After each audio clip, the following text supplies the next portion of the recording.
Well, welcome everyone. I am Michelle Gill. I'm going to be your moderator tonight.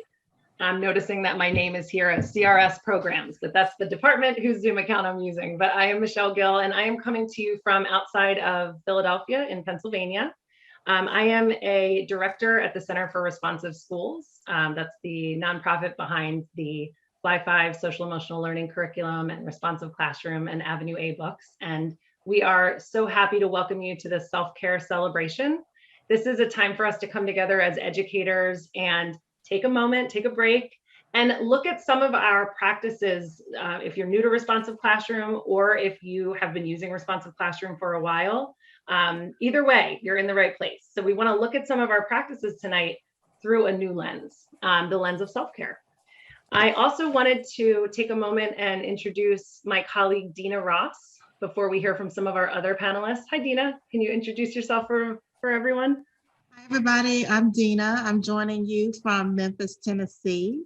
I work under Michelle in the Consulting and Certification Department at Center for Responsive Schools, and I'm an educational consultant and coach. I'll be dropping some links in the chat box for you and responding to your questions in the Q&A.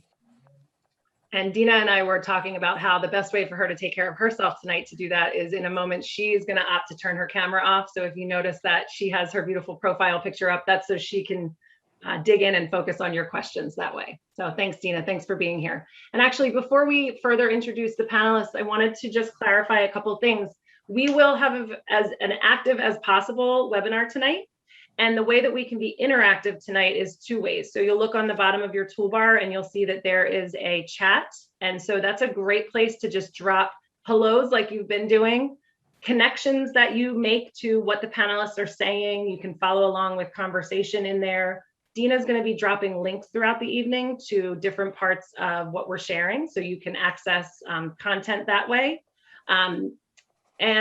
But if you have a specific question about something that was said, or you want more information about something, please be sure to use the Q&A feature. And that way Dina can respond to you in the Q&A, or she can let us know to respond to it out to the whole group. So keep your questions in the Q&A, and you can use the chat for interacting with one another and following along with any links that are left. One note is, if you are using the chat, and make sure that it is to all attendees and not just chatting to us, unless you just want to chat to us, but then no one else will say what you're saying. So you'd want to set it to all attendees. All right. I'm going to go ahead and get us started with our self-care celebration by laying the foundation for what we're going to be talking about tonight. So just give me a moment to switch screens here. All right, so panelists, can you give me a thumbs up? Are we seeing? Great. All right, so I wanted to name a couple of ideas to get us started. One is the key takeaways. So we want you to be able to spend a little time tonight examining your own SEL as adults. We talk a lot about student social emotional learning, and it is as important for us to investigate and be aware of our own social emotional needs and how that connects to self-care. We're also going to feature 3 key responsive classroom practices that teachers and educators use all the time to meet the needs of their students. And we realize over time that educators are also meeting their own self-care needs with these strategies throughout the day. And then finally, we want to make sure you know about some resources you can use to continue to learn about what we talk about tonight. So to get us started, if you could take a moment and consider, we're going to do a chat activity, rose, bud, and thorn. So you can choose one, and we'll take a moment just for everyone to consider. If you'd like to share in the chat a rose, which would be a self-care win or highlight. We know that educators have had just, an incredibly challenging year, and your roles are already hard enough. And this was an incredibly challenging year. So if you choose to share a rose, then you're going to share a small win or highlight in your self-care practices. Doesn't have to be related to SEL or responsive classroom, just something that works for you. If you'd like to share a thorn, it's maybe you're coming tonight with a self-care challenge. You might choose to share a bud. That would be a new idea or potential growth related to self-care. So something that you've learned recently, something that you're hoping to hold on to, I'm going to pause for a moment and you can go ahead and drop one of those in the chat box if you feel so inclined. Yep. Annie, right there with you with the coffee. I found myself doubling my intake at some point this year and was like, what's happening? I used to drink half a cup. All right, seeing lots of roses in there. And you know what's important to note too? They're small, manageable things, right? That we can do right now. Yep, Kara, that certainly is a thorn. Glad to hear people who might have picked up bubble baths, yoga, walking. I'm right there with you.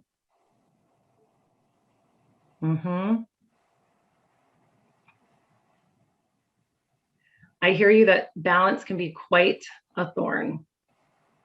And it is hard to turn the brain off. So take a moment if you haven't scrolled a little bit. We have a really large group tonight, which is awesome. So if you can scroll just a little bit to see what some of your colleagues are talking about for their roses, thorns, or buds.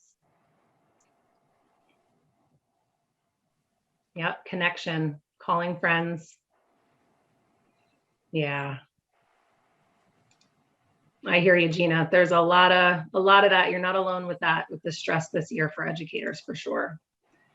So whether you've identified some roses and started to cultivate a self-care practice, you can always, refine and add to that. I think an important thing for me related to that is remembering that just because I start it and then for a few days it doesn't happen, I don't need to end up being super hard on myself about that. Like, I can't do it. It's like pick up and start from there. There's that magic moment of realizing, oh, I stopped doing it and I can start again. So for this bud, I'm hoping tonight that you may walk away with a bud, a new idea that you might be able to start infusing into your days. And I want to lay the foundation a little bit more by talking about the idea of radical self-care. So I'm going to name a few statements and a few ideas to keep in mind as we engage in our time together thinking about self-care tonight. So radical self-care is the idea that it is your responsibility to take care of yourself first before attending to other people or other priorities. And I know right now, because I know a whole lot of educators, that is one of the hardest things to do as humans and as educators. Self-care in general is really that practice of taking care of yourself to preserve yourself and improve your own health. It's not meant as self-indulgence. So that's something I want to make sure we put out there clearly, that we're not looking at it as a selfish act here or as self-indulgence. However, I know it sometimes feels like that because of how hard it is to get it in. When we engage in acts of self-care, it can help us to feel at peace within ourselves. A friend of mine uses the term when she needs to infuse a little self-care and set up some boundaries. She says, out of respect for my relationship with myself, I need to say no to that. And I'm always like, that's great. I love that, because that really is what it is about, respecting your relationship with yourself so that you can stay mentally and physically healthy and then fulfill the roles that you're called to do and better cope when the everyday stresses of life come up. I also want to be really clear that myself and our organization and none of our panelists are here tonight to say what you should be doing. You should be doing this. You should be doing more self-care. Great therapists out there will call that shoulding yourself to death, that you're shoulding yourself to be doing this and that just adds more stress. So we are not here to say what you should be doing more of. We're offering ideas for things that could help to lift your spirits throughout the day and add a little self-care. I also want to name that self-care can help you cope during stressful times like those we've been living in. But it is not a Band-Aid for the larger systemic issues that are present in a lot of schools and districts that cause burnout and overload. And so I want to be really clear to say that there are larger things that administrators and leaders should address so that teacher self-care strategies can be effective. So we're here to share some practices, as I said, from Fly 5 and Responsive Classroom. And I am really excited to take a moment and introduce our panelists. So Kristen, why don't you go ahead and let us know who you are? Sure. Hi, everyone. My name is Kristen Vinson. I live in Massachusetts, and I'm a responsive classroom consulting teacher, and I'm the co-author of Closing Circles, 50 Ways for Ending the Day in a Positive Way. So I'll be sharing about closing circles towards the end of our webinar. My favorite way to do self-care for myself is to get outside and go for a walk every day. Thanks. Thanks, Kristen. Susan?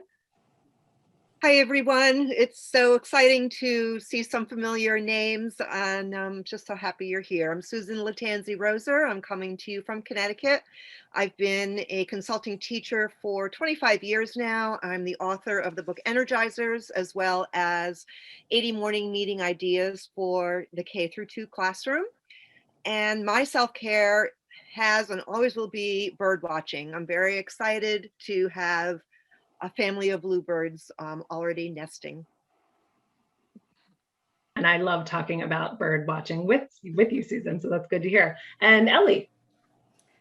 Hi, everyone. I'm Ellie Cornicelli. I'm one of the lead program developers for Fly 5, our new SEL curriculum that is coming out very soon. And I'm really happy to join you all this evening.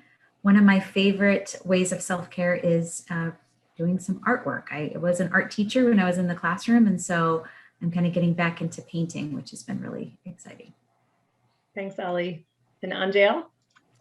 Hi, everyone. I am Angel Kenyatta. I am coming from Chicago. I am too a lead program developer for the Fly 5 social and emotional learning curriculum.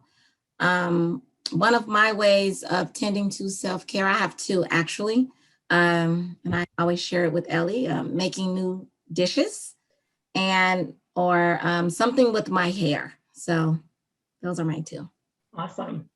Well, thank you all so much for being here tonight. And we know that we're going to be learning some great ideas related to infusing self-care into the day. So it's not just one more thing. It could be a practice that's supporting your students already and something that we can, as educators, start to think about as a support for ourselves. So to get us started, we're going to hear from Angel and Ellie as they talk a little bit about how the Fly 5, the social emotional learning curriculum, how some of that can help us as we think about social emotional learning and self-care.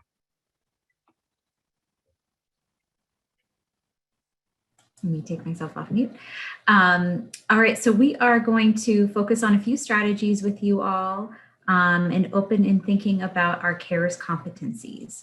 So as we focus on the following CARES competencies, it's a way for us to kind of open the door and start to think about our own self-acceptance. In our curriculum, we often talk about our readiness to show our SEL competence, but not our mastery.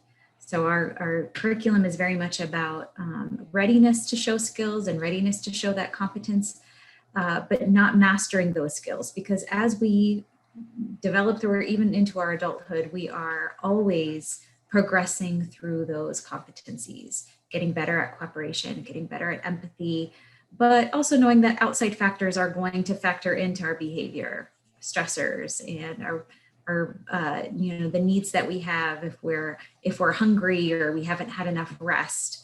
The mood or the situation can impact the way that we're ready to show those skills. So in just thinking about and reflecting on our CARES competencies, we can start to already think about self-acceptance, that we are never really going to fully master those competencies. We are going to never fully arrive at those, but we are going to show readiness for those competencies at different times.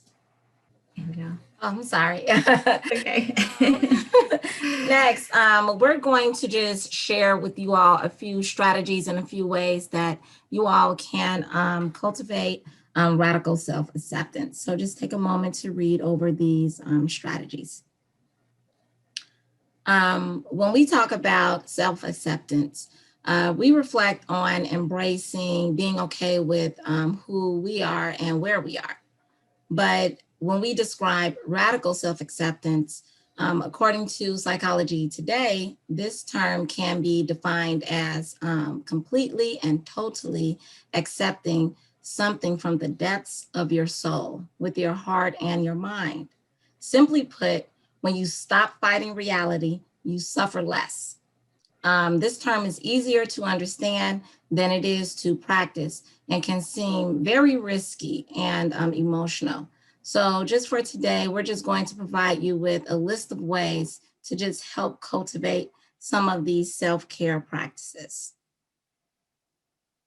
Our first strategy is forgive your imperfections. The process of forgiveness begins with forgiving ourselves for our perceived imperfections, flaws, mistakes, and habits. Self-acceptance allows us to use ourselves as whole human beings.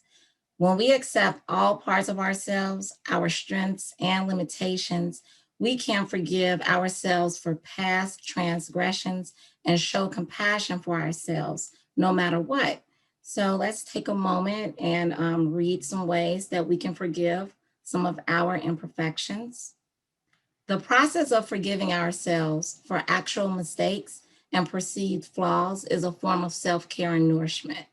When we acknowledge our actual and perceived shortcomings, we are not only one step closer toward improving our well-being, but we are also accepting ourselves as we are right now. Strategy 2. So our second strategy focuses more on practicing positive self-talk. As a part of self-acceptance, it is okay to use kind words and compassion when acknowledging our shortcomings. Here are some ways that you all can utilize positive self-talk. Take a moment to glance over them. When speaking to yourself, it is okay to be gentle. Remind yourself that everyone makes mistakes. You are capable and worthy, and the mistake is not who you are. It's starting fresh in that moment and moving forward with self-compassion, that is. Our third strategy, exhaling evaluations. When you exhale and evaluate, you are not becoming complacent, yet you are trying to improve yourself or gain new skills and knowledge. This just simply means that you are practicing pardoning yourself for past mistakes and developing a healthy and more positive relationship with who you are. So just take a quick moment and see if you can quickly practice this strategy. When we are able to notice how we evaluate ourselves and our behaviors, we can notice the subtle ways we judge ourselves. We can view our mistakes and our successes with a clearer mind, not clouded with judgment, which allows us to build on our strengths and learn from our shortcomings. And our fourth strategy, a self-esteem journal. Sometimes we just forget how awesome we are as an individual and the small and mighty things that we accomplish on a daily basis. One way to own our awesomeness, which is one of my favorite words, is by way of journaling. Try to note at least 3 things each day that you've accomplished. Here are some ways that you can note your awesomeness. By taking time each day to celebrate your successes, you learn to love and accept yourself for who you are. And now that I've shared 4 strategies with you all, we now have one more strategy to share. It's a downloadable for radical self-acceptance. With this downloadable, you'll be able to explore how to think about a situation from 4 different perspectives. Telling a story, feeling the feelings, dissecting the story, and reframing the story. If you would like to access this document, please access the link within the chat. And I think that this is a perfect time actually to pause. Is that okay, Angela, if I add, there's a question that came up around, well, first of all, I just want to say 2 things. One is, I started off by saying that, this idea of radical self-care and your idea of radical self-acceptance, it's not about self-indulgence and like this thing that it's so good to hear what you were saying. It's such a reminder to us as humans and as educators that these are practices the same way that we know we're supposed to drink enough water and get like 8 hours of sleep. And Like those things we grow up hearing and knowing, but speaking to ourselves this way and talking to ourselves, or, you know, having this kind of a mindset around ourselves is not. It's usually something we have to unlearn old patterns and relearn these. So it's just a great reminder. I felt a little bit like my shoulders were going down a little bit as I was listening. The other thing I wanted to mention now that you've heard a little bit from on Gill and Ellie, and you're going to hear more from them in a moment, it's piqued the interest of people. Like, so how is Fly 5 different than responsive classroom, than the traditional responsive classroom approach? So I can say a little bit just before we keep going, because I know people are curious about it. So using the same CARES competencies, so cooperation, assertiveness, responsibility, empathy, and self-control, really grounded in that same idea of the importance of social emotional learning to all human success in life. And so both of them really come from that same place, that same belief system. Responsive classroom is still an approach to teaching. And what is this, for those of you who have used it before, and you can find those who are new at responsiveclassroom.org, it's a set of practices and strategies that are grounded in a belief system that allow us to set up classrooms where there's positive community, effective management, engaging academics, and developmentally responsive teaching. So it's an approach to teaching that's infused into your whole day. We're going to talk about a few of the key practices in a moment that can help with self-care. And when you think about Fly 5 and responsive classroom together, Fly 5 is a social emotional learning curriculum that explicitly teaches the competencies related to social emotional learning that responsive classroom can help to foster, but with Fly 5 in there together, you're explicitly teaching those skills as part of a curriculum. Responsive classroom really can create the conditions for a curriculum like Fly 5 to truly take root and allow students to practice those skills throughout the day. However, they don't have to be used together. Gill or Ellie, did you want to add anything to what I just said before we move on? You did a great job. Yeah, you Cool. did. All right. And so one of the things that, one of the aspects of our Fly 5 curriculum that we've developed is a mindful curriculum. And we have the mindful student for each and every grade level, K through 8. And so in the spirit of self-acceptance and self-care, we are going to take a minute or two to just go through a mindfulness activity with you all. And so I'm going to invite the panelists, if you'd like to keep your video on, you may, or you may hide your video. I'm going to go ahead and hide mine. And we're going to go through just a few minutes to focus on the concept of radical self-acceptance. So with your camera turned off, we're going to settle into your space. Find a comfortable position and rest your hands, palms up on your lap, and soften your focus. Close your eyes. Take a long, slow inhale through your nose, and as you exhale out your mouth, release any tension you may be carrying. Think about a skill you possess or an area in which you excel. Maybe you're an excellent cook. Maybe you're a compassionate listener or a gracious leader. Visualize yourself doing this thing, whatever it is. How do you feel thinking about it? Are you smiling? Notice the thoughts that arise as you watch yourself. What emotions are you experiencing? Take an intentional breath in and out. Now shift your focus. Think about a skill that you're working on acquiring or an area in which you don't excel. And see yourself doing that thing. How do you feel now?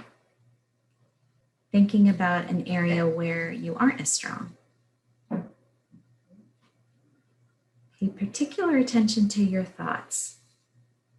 How are you speaking to or about yourself? What emotions are you experiencing now?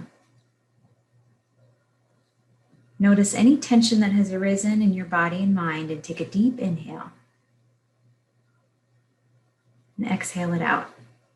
Envision those two versions of yourself like a split screen. One who is executing whatever it is that you're skilled at, and another who is working on the area where you'd like to grow. And as you see both these versions of you, notice if you're adding value judgment to either one. Are you praising your strengths as good and your limitations as bad? And which version is pulling your focus? Take a deep breath and acknowledge that both of these are part of you. Inhale, I am. Exhale, enough. Within all of us are strengths and limitations, and you are enough right now with all of your strengths and areas where you're growing. As you think about your strengths and your limitations, notice when you begin to appraise them as good or bad, positive or negative. Pause, take a breath, and let the appraisals go. Accepting your strengths and limitations as facts. They are neither good nor bad. They don't impact who you are or what you have to offer. And both can be changed with intentional effort. Inhale, I am. Exhale, enough.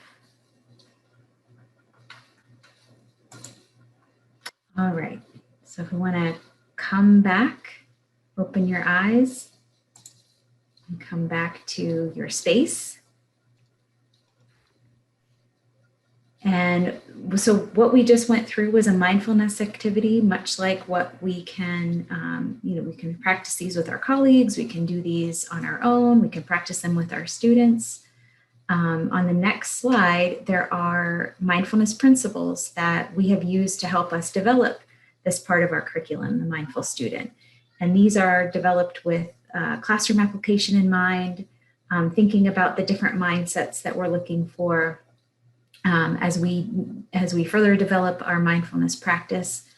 The two that we really kind of focused on just then were suspending our own judgment. So releasing expectations of attachment or rejection when it no longer serves you, and also have faith, trusting in yourself, trusting in the capabilities of your own mind and your own body. And so all of our mindfulness activities focus on these different principles. And we have a Mindful Monday. If you don't already follow us, we release a new mindfulness recording every Monday. You can share it with your students, you can share it with your colleagues and your instructional teams. You can just listen to it yourself if you have a moment to do that. I know that can be a luxury, but they are recorded on our website, so you can follow us on social media or just get onto our website and you can find our whole library that's growing by the week of more and more mindfulness activities. Wonderful. Thank you, Ellie and Angel. We really appreciated that. I know I saw a couple comments come in about it felt so good. I know I needed it. It's funny, I was saying to the panelists as we started tonight, I was like, I'm moderating a self-care webinar and I really need some self-care right now. So thank you for that. And what you just said reminded me, the way that you took us through that and the end of that reminded me of somebody in the meditation community called Sharon Salzberg, and she has a quote, "May I recognize my limits compassionately." And I feel like for all of us right now, especially in education, it's a bud. It's something that we can develop. So thank you for that. We're going to transition now to think about the connection between self-care and a really key practice in responsive classroom called Energizers at the elementary level and brain breaks in the middle school level.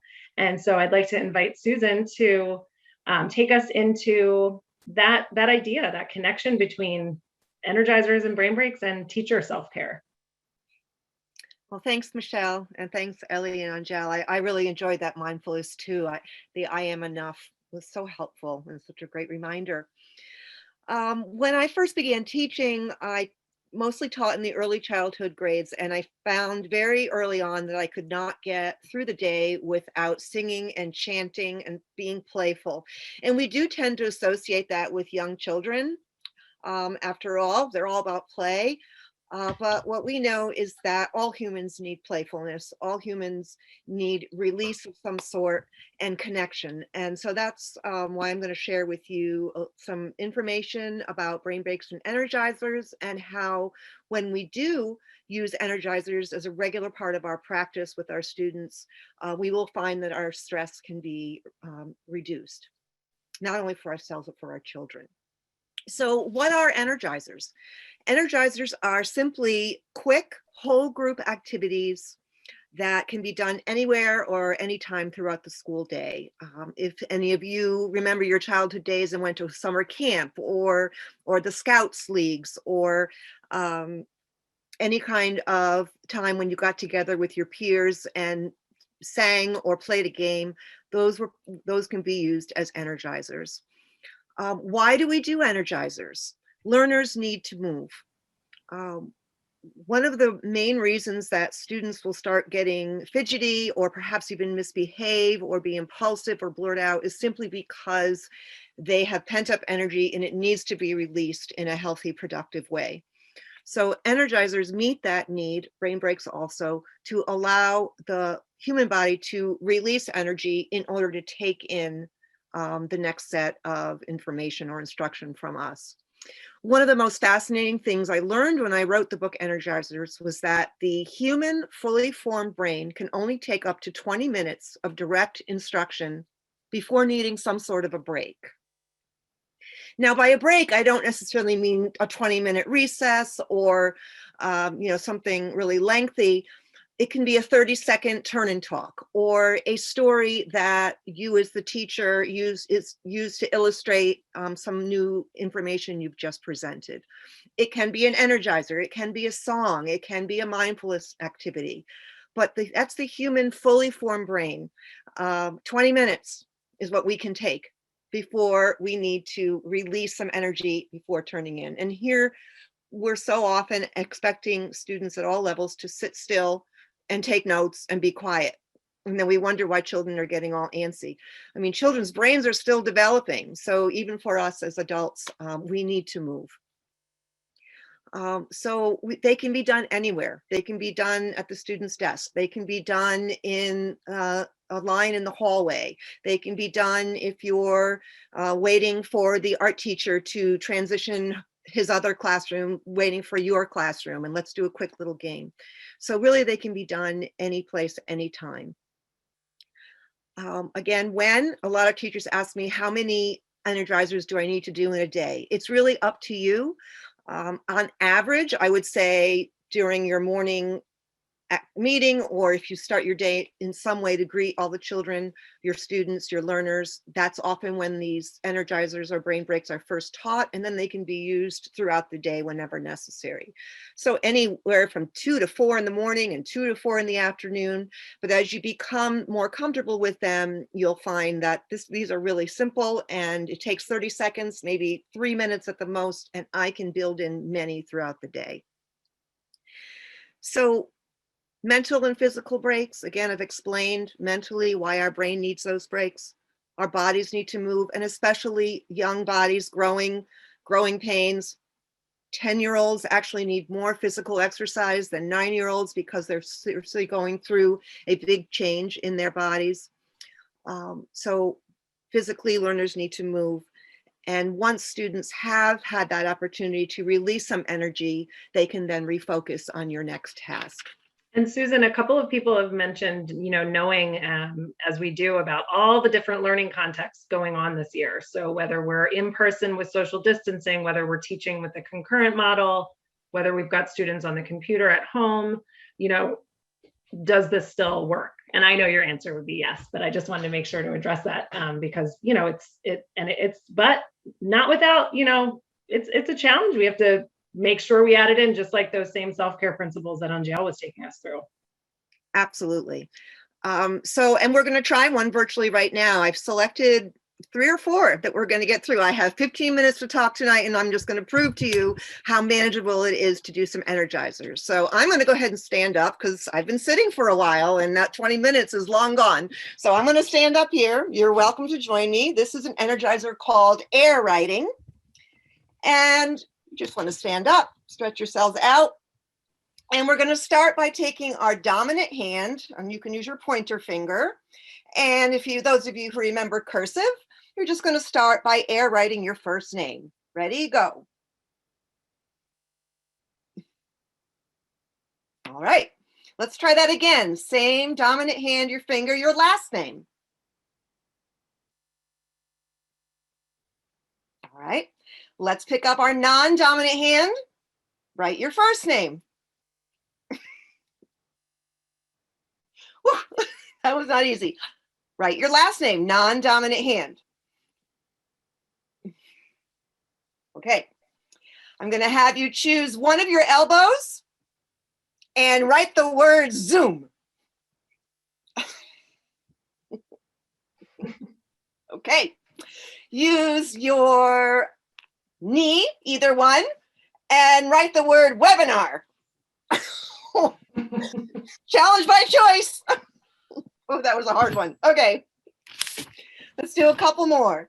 I'm going to have you choose your shoulder and write the word, we'll do Zoom again. Let's do Zoom. Try and do a cursive Z. When was the last time you did a cursive Z? I need to Google that. Just kidding. Just kidding. I know it. Okay, and we'll do one more. We are going to take both our hands, our fingers, and write the word relax, and then you can sit down. Okay, now you can relax and sit down. Oh, all right. Simple Energizer air writing using the children's names. Does it really matter if we spell them correctly? Of course not. The point is that we got up, perhaps there was some laughter, we get our blood pumping, maybe our heart is racing a little more. And when that happens, our bodies are going to simply feel better, our brain gets that break, and we're ready for the next piece of information. I know that there's Go Noodle. I know that there's dozens, if not hundreds, of apps and websites where you can just press play and the children can energize.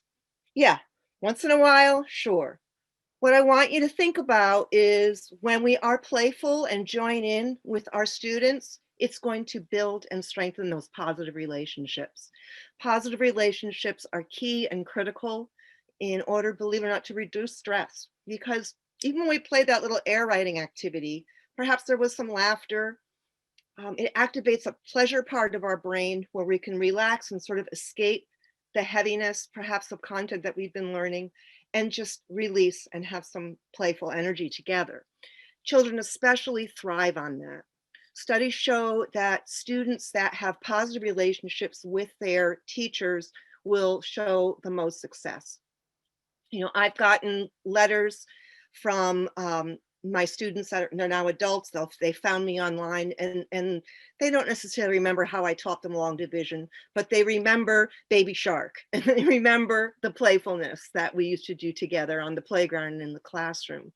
And in some stories, it even inspired them to become teachers or you know, whatever it is they chose to do.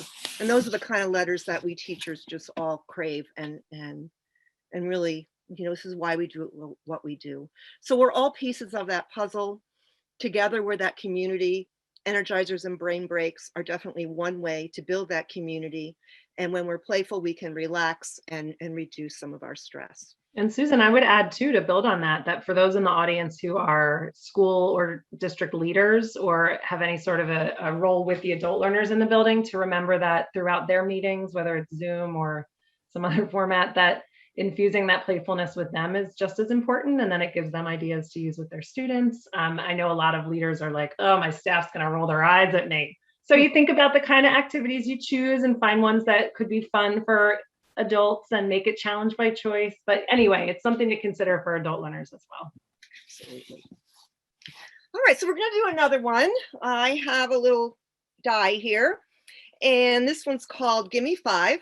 And I know that there are websites with dice on them as well. You can certainly use those, but I'm going to go ahead and use this. And basically, I'm going to toss the die, and whatever number, you know, faces the camera, for example, 3, I will give you something to do 3 times. So it may be 3 shoulder shrugs.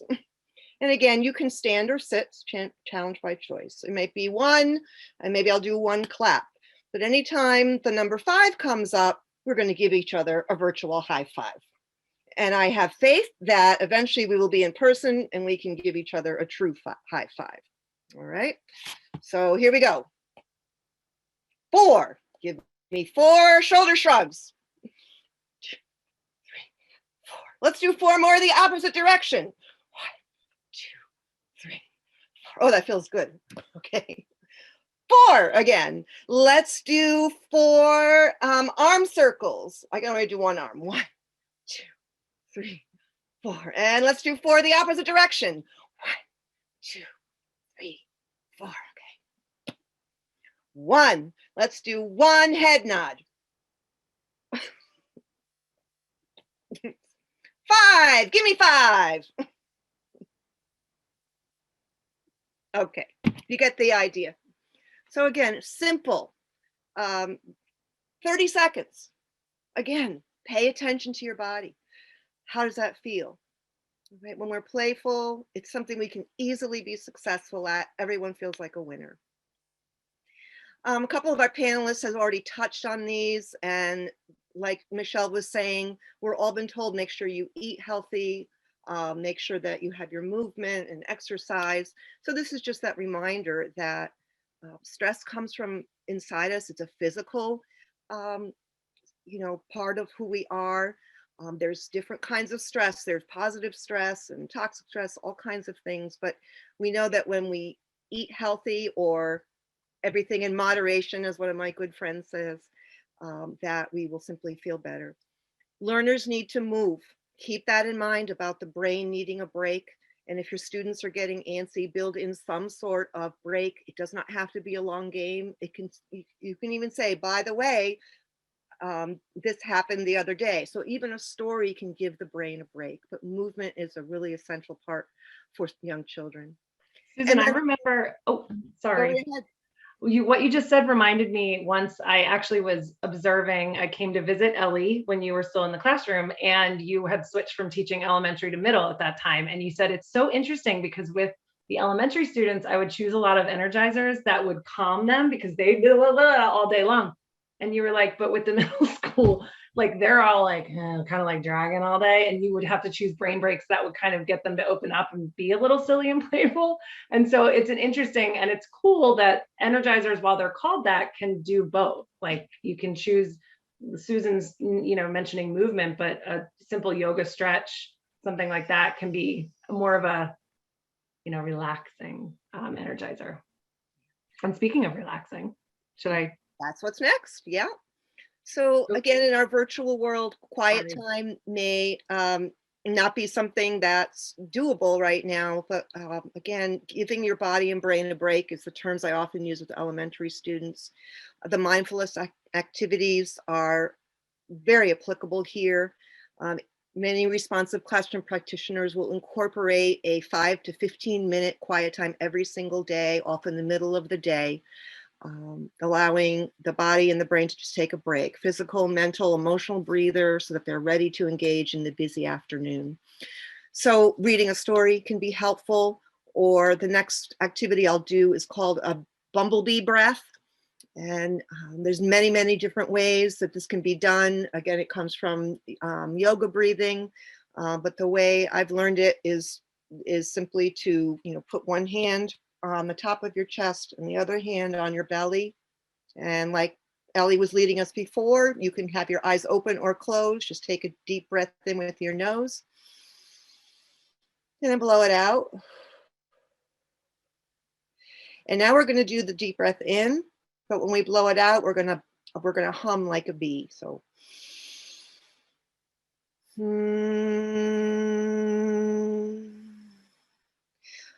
what's fun to do is you can put your fingers on to plug your ears. You can breathe in, and then when you breathe out and do the buzz or the plug your ears and pay attention to the noise that your body makes.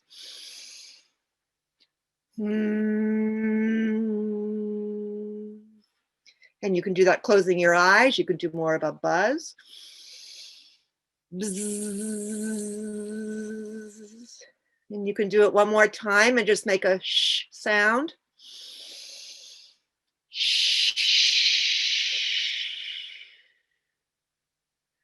It's such a great sound. That's us. That's our insides. And again, young children can really benefit from that. So lastly, I'll do one more energizer with you. We often like to celebrate our accomplishments. So this is just a little play on words. Get out your cheese grater. I'm sorry, get out your cheese. Get out your grater. You're great, great, great. You're great, great, great. So thanks everyone for energizing with me. And thank you for all the wonderful things you do for your students. Thank you so much. Thank you, Susan. We hope you enjoyed going through those. We have one more practice that we're going to feature, but I wanted to let you know that Dina has just dropped a quick coaching guide related to quiet time into the chat, because that is an area where unless an administrator has already built it into your schedule, that talk about feeling like an indulgence or a luxury, thinking like, oh my gosh, I can take 5 minutes with my students and we can just have this quiet time. Like, because we know how we're all educators. We know how those schedules look when you're supposed to leave a classroom and also be across the school at the same exact time. So it can be hard to imagine putting it in, but we highly, highly recommend trying it if you haven't already. And it is, I will say for myself as a classroom teacher, I was in the classroom for 15 years, quiet time became vital to me. And it took some time to teach the students, and all the things we're talking about. These are things that you need to, roll out and model in order for success. But boy, did I need that in the middle of the day. So thank you, Susan. And now I'm going to invite Kristen to come on. As she said, she's the author or the co-author of the Closing Circles book, and she's going to talk a little bit about how closing circle is also a strategy that can be thought of for self-care for educators and students. Absolutely, thank you. So Closing Circles and the Closing Circles book was written as a self-care practice for myself in the classroom. So I had been using responsive classroom practices with my fourth graders, things like morning meeting and academic choice and interactive modeling, and things had been going really well, and we were building positive community and learning together, but the end of the day was so stressful. And I worked at a very large elementary school, grades pre-K to 5, and at the end of the day, students were being picked up by parents or going to buses or going to an after-school program in the building. And my classroom was downstairs, and getting upstairs to the cafeteria for dismissal often felt like a game of Survivor. And I remember just always taking a deep breath every time I opened the classroom door to walk my students upstairs. It's like I was bracing myself for battle, and we were rushing and running. And in my classroom, before that adventure, even to get upstairs, I could feel the anxiety building in myself and my students as the clock ticked towards dismissal time, because we had so many papers to pass out. So this was back in the day when you had to pass out a ton of papers before all the emails started going home. And so that was stressful, and kids getting, their homework assignments and packing up all their stuff. And stacking up their chairs, and I'm keeping an eye on the clock, and usually just ended up with me yelling at everyone to pack up faster and move faster and let's go, let's go. And after saying goodbye to my students in the cafeteria and watching them head off to all the places that they need to go to, I felt like they were just rushing away from me, like they couldn't get out of the school fast enough. And that didn't feel good to me. And then I was just left standing there kind of feeling stressed and overwhelmed. So I knew there had to be a better way to end the day, kind of to bring some peace and joy to the end of the day before we felt that hectic cafeteria dismissal area. So I decided to carve out about 7 or 8 extra minutes at the end of the day. And we decided to do all of the packing up and stacking of chairs and passing out papers first. So we decided to have a little hectic, busy activity going on. And then I would gather my class together in a circle, or sometimes just in a clump on the floor. And we would spend a few minutes to reflect together and to celebrate some accomplishments and have fun together before we headed upstairs. So after implementing closing circles, I found myself smiling after I walked to my class upstairs and saying goodbye. I didn't find that walk to the cafeteria so stressful anymore. And I was connecting more with my students. It didn't really seem like they were rushing to get away from me. They took a moment to say goodbye or have a nice day. And so it just kind of helped us end the day in a calm and more purposeful way. So closing circles are purposeful, and you just have to think about how much time do you have. You could do all of these things or just one of them, but one of the things you can do in a closing circle is celebrate accomplishments. So you can have different cheers, like your great cheer that Susan just shared with us is a great way to end the day. Having acknowledgements, or as a teacher, you can use some I noticed statements. So things like, I noticed that we were following our class rules today, and give some examples. It also helps to smooth out the rough edges of the day. So if you've had a tough day personally as the teacher, or you've noticed that some students have had a rough day, sitting together to play a game or to just have a partner chat about what went well can really shift the attitude and the mood in everyone and help create positive feelings back into the room. Even just taking some deep breaths, doing one of the guided meditations that Ellie took us through. What a great way to end the day before you head off to dismissal. I also like to do some reflection and goal setting. So asking open-ended reflection questions. What went well for you today? What might you try again next time? Maybe setting a goal for themselves, something that they want to do next day or the next week that they're back in school.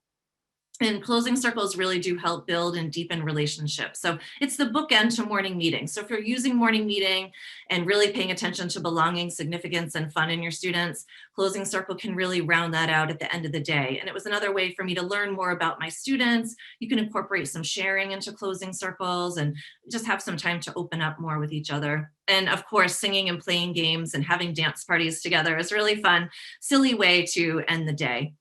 And it's about that clean slate mindset. So everyone deserves to have a clean slate. You do as a teacher, and so do your students. So a chance to start over, to try again. And I used to think that I was communicating a clean slate mindset at the end of the day before using closing circles. But I really was kind of trying to do that at the start of the next day. And it really helps if you can have that clean slate at the end of a day. Then kids aren't going home with a lot of those big, heavy feelings, and you aren't maybe taking those home with you as well.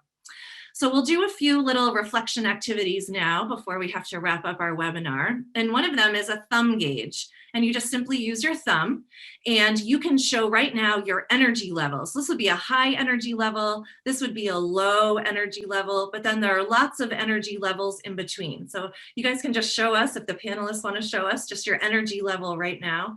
I'm pretty energized today, especially after all the stuff that Susan showed us. Another one is fist to 5.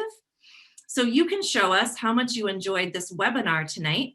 A fist, meaning I didn't like it at all. This is our 0. Or a 5, meaning I loved it. And you can show us your fist to 5. Maybe you're at a 4, maybe you're at a 5. Oh, or a heart, Michelle, thank you. And the last one is going to be a great reflection for us in thinking about this entire webinar. And we're going to do a snowball. And typically you would just take a piece of paper, and you can do this in your classroom too, but I found a way to do it virtually. So you just need a piece of paper, like a sticky note or something. And I'd like you to just jot down one idea from this webinar that you're excited to try with your students. Maybe even tomorrow you're going to try something. So just jot down something on the piece of paper. And then you're going to take the paper and you're going to ball it up into a snowball. And if we were all together in the classroom, we'd be throwing the snowballs into the middle of the room and picking them up. But what we're going to do is just throw it at the camera. You just throw your snowball at the camera. And then I would invite everyone, one person at a time. So I'd unmute one person at a time on the Zoom to open up the snowball and to share what they wrote that's on there. So there's definitely more to learn about closing circles in the Closing Circle book, but thank you for letting me share with you tonight. And thank you all of the educators on here for all of the work that you're doing for our students. That is for sure. Thank you, Kristen, for that overview of Closing Circle. It certainly does provide that clean slate, and that, I mean, I will say with all transparency, the end of the day, no matter how much I thought I had like grown as a teacher, whoa, there were days. And, but Closing Circle was that just endpoint that we just a really nice vibe. And I needed it. I needed it as an educator in order to be able to serve and do well with them and say goodbye. So thank you so much for that. One of my favorite closing circle activities is just the last word, which can be used in lots of different ways. So I'm going to invite everyone now to think about a word. It could be a bud, an idea you're going away with, something that you're going to hold on to from tonight, an idea, and go ahead and drop that one word in the chat. And Angela, I see your question there about the snowball. It was similar to what I'm asking you to do now. Kristen would have had them write whatever it is your closing circle reflection would be. So what's one of our student agreements that you felt really successful with today? What's an area that you're going to work on tomorrow or something like that? We know that there are some questions that I see some great things going in here. Thank you. Resilience. Yep. That's what we're cultivating here. There are some questions. So we are going to officially, I'll end it without closing the webinar. So those who have had their self-care celebration with us and are ready to go on to the rest of your night can sign off by leaving the meeting. But I will stay on and make sure to answer the lingering questions that are still open. And if yours is a question that's still open in the Q&A, we'll spend about 5 to 10 minutes doing that before we fully close. So it's up to you. You make that choice out of respect for your relationship with yourself, as I said earlier. So thank you to all educators. Thank you for all you're doing. The words in here are wonderful to read. Thank you for joining us, and best of luck in your self-care journey. One of the questions that I'd love to put out to a panelist that we're going to answer live is, what if children don't join in? So whether it's you're doing a mindfulness activity or you're doing an energizer or closing circle, there's a lot to unpack in that question. So I'm going to just allow whoever feels so moved to go ahead and unmute and tell us something you're thinking. I've often had that question. It's a common question. Give them time. It's okay. I wouldn't necessarily offer it as a choice right away because you may have too many volunteers. So you say, okay, so your job will be to give us one word that describes what you saw. So their job could be observer, or their job can be watching the clock, or something passive, but what they're still engaged in a quiet way. Thanks, Susan. For more too, just around the idea that what Susan just shared really reflects the responsive classroom approach to discipline in general. And there's a lot to that. And so for anybody who wants to hear a little bit more about that, you can head over to the Responsive Classroom website, and you can certainly search for discipline in there and start to see some of the ideas that are behind that. I certainly hear you, Mrs. Hulme. How do we do energizers when we are worried about breathing, laughing, and singing and exhaling in a small classroom? And that is the reality right now. I know that for educators that I've been supporting this year and friends of mine who are educators, they have really had to be selective about what they choose. Gentle stretching within their seats, things that don't require, I mean, my music teacher friends are just heartbroken at how they've had to really reduce the amount of, or any indoor singing. So looking at the ones that you can do that don't violate those safety rules for sure. I remember one of my favorites was just doing this, kind of like getting some warmth. Before COVID, we would touch our hands to our eyes, but we will avoid doing that right now and just feel that warmth. But just sometimes just a quick doing that. But we certainly recognize that that's hard for sure. Kristen, I see a question about a good way to be able to use it. What's a good way? I feel like I don't have time for closing circle.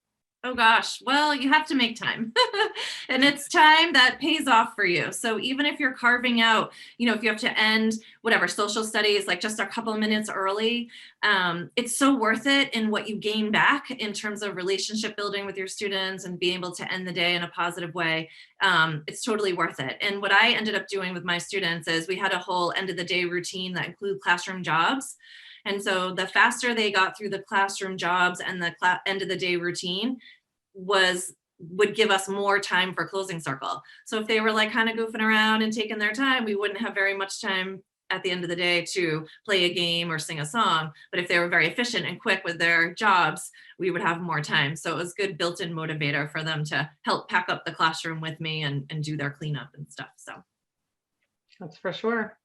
And then for Ellie and Angel, someone did ask earlier if Fly 5 is a curriculum that has specific times to teach it.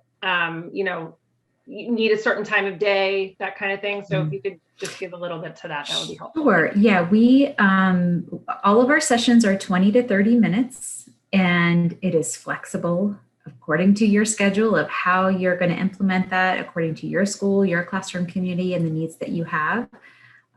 So we do have 100 sessions per year. So we have a lot of ways for you to introduce and model and reinforce all those great SEL skills in like a 20 to 30 minute session. But yeah, it's up to your scheduling for your school.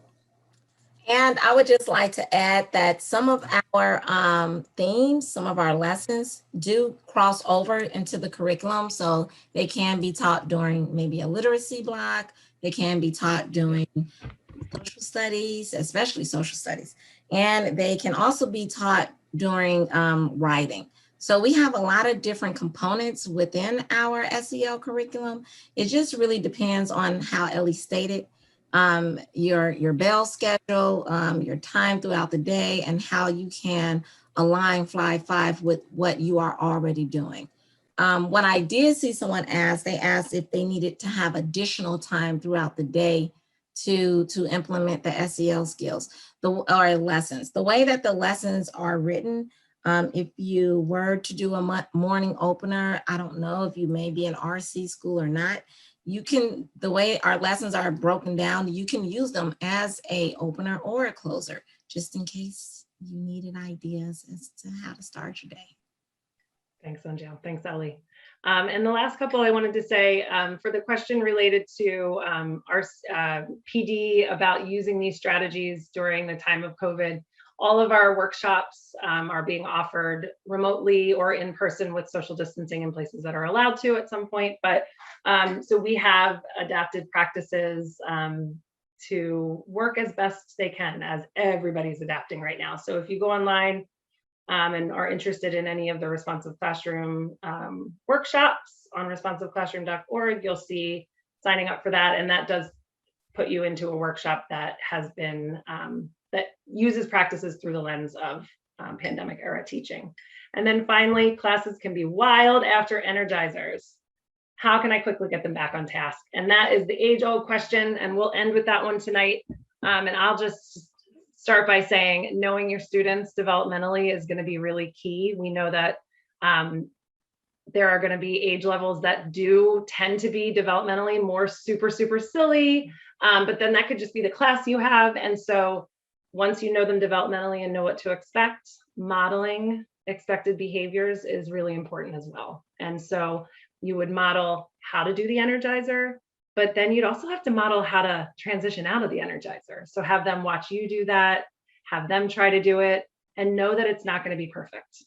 So if you see the silliness and the giggling and like they're like, that probably means they're having fun. So good on you for that, but also knowing, you know, what's your quiet signal for getting people back, giving them time to, because remember, like their brains are, you know, still developing. And so they might need a little bit more time than we would to come back together. So give that space, be clear about expectations, and really model, reflect on it, see how it's going.